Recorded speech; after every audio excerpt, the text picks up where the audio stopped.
এমন একটি নেয়ামত যা কোনো চক্ষু কখনো দেখেনি, কোনো কান কখনো শ্রবণ করেনি, এমনকি কোনো মানুষের পক্ষে কল্পনা করাও সম্ভব হবে না। সোজা কথায়, জান্নাতের তুলনা কেবল জান্নাত। দুনিয়ার কোনো কিছুর সাথে তার তুলনা হয় না। এই ভিডিওতে আমরা কোরআনের আলোকে সেই জান্নাতের বর্ণনা শুনব, যার দৃশ্যগুলো শক্তিশালী এআই দ্বারা তৈরি, যা কেবল বোঝার সুবিধার্থে প্রতীকী রূপে ব্যবহার করা হবে। ভয়াবহ হাসরের ময়দানে যখন মানুষের জীবনের প্রতিটি কর্মের হিসাব নেওয়া হবে, তখন কারো ভাগ্যে জান্নাত নির্ধারিত হবে, আবার কারো ভাগ্যে জাহান্নাম। এবার কল্পনা করুন, আল্লাহর রহমতে আপনি সেই সৌভাগ্যবান বান্দাদের একজন যাদের জান্নাত নসিব হয়েছে। আপনি দাঁড়িয়ে আছেন জান্নাতের দরজায়।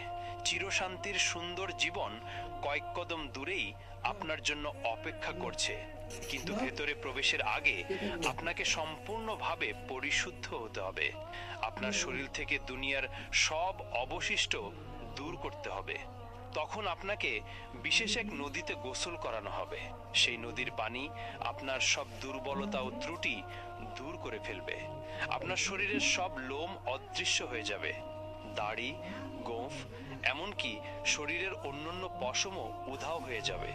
ফলে আপনি হবেন 33 বছরের টকবগে সুদর্শন মানুষ। কিন্তু এখনো আপনি পুরোপুরি প্রস্তুত নন, আরো কিছু ধাপ বাকি আছে। অতঃপর আপনার জন্য প্রস্তুত করা বিশেষ এক ঝর্ণা থেকে আপনি পানি পান করবেন। এতে আপনি হবেন সম্পূর্ণ পবিত্র, ভিতর থেকে এবং বাহির থেকে পুরোপুরি জান্নাতের জন্য প্রস্তুত। তারপর আপনি দাঁড়াবেন সেই ফেরেশতার সামনে, যার দায়িত্ব হলো আপনার জন্য দরজা খুলে যাওয়া।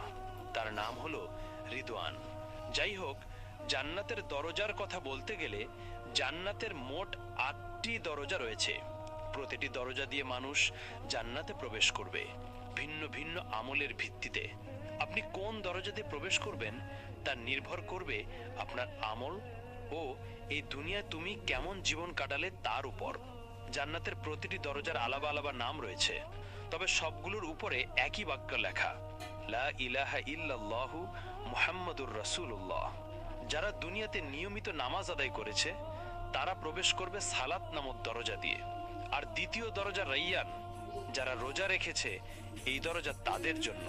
তৃতীয় দরজা হলো সাদাকা দরজা, যারা সবসময় অল্প হলেও দান করেছে এই দরজা তাদের জন্য। চতুর্থ দরজা হলো জিহাদ দরজা, যারা আল্লাহর পথে সংগ্রাম করেছে তাদের জন্য এই দরজা। পঞ্চম দরজা হলো হজ দরজা, যারা মক্কায় গিয়ে হজ আদায় করেছে তাদের জন্য। ষষ্ঠ দরজা হলো কাজিমুল গাইজ দরজা, যারা সবচেয়ে কঠিন মুহূর্তেও নিজেদের রাগ নিয়ন্ত্রণ করেছে এই দরজা কেবল তাদের জন্য।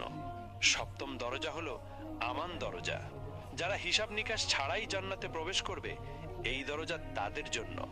আর অষ্টম দরজা হলো জিকির দরজা, যাদের হৃদয় সর্বদা আল্লাহকে স্মরণ করেছে এই দরজা তাদের জন্য। যখন জান্নাতীরা দাঁড়িয়ে থাকবে তাদের নিজ নিজ দরজার সামনে, তখন জান্নাতের দরজা খুলতে শুরু করবে। তখন আপনি অনুভব করবেন এক মৃদু উষ্ণ বাতাস আপনার মুখে লাগছে, এমন বাতাস আপনি কখনো অনুভব করেননি। তারপর সেই সুবাস এমন যে আপনার আত্মাকে ছুঁয়ে যায়, এত সুন্দর, এত অনন্য যে প্রায় আপনি মূর্ছা যাবেন। দুনিয়ার সবচেয়ে উৎকৃষ্ট সুগন্ধিও তার সাথে তুলনা করা যায় না। সব ব্যথা, অনুশোচনা আর দুঃখ আপনার ভেতর থেকে মুছে ফেলা হবে।